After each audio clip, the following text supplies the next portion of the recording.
Hello, ഒരുപാട് നാളത്തെ ആഗ്രഹമായിരുന്നു മേൽപ്പണയിൽ ഒന്ന് പോകുന്നത്. കോഴിക്കോടിലായിട്ട് ഇതുവരെ അവിടെ വരെ ഒന്നും പോയിട്ടില്ല. സോ ഇന്നാണ് അതിനൊരു അവസരം കിട്ടിയത്. അപ്പം ഞങ്ങൾ പോയിട്ട് വരാം. ബാക്കി വിശേഷങ്ങളൊക്കെ വീഡിയോ ചെയ്യും. ശരണം പ്രപദ്യേ.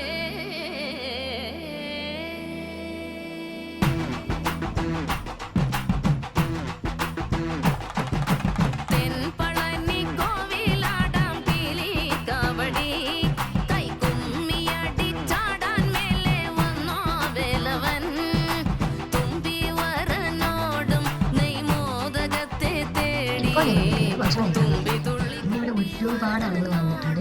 ഇവിടെ നിന്നൊരു വിശേഷപ്പെട്ട ദിവസമായതുകൊണ്ട് ഇഷ്ടംപോലെ ആളുകൾ കുറച്ചധികം നേരം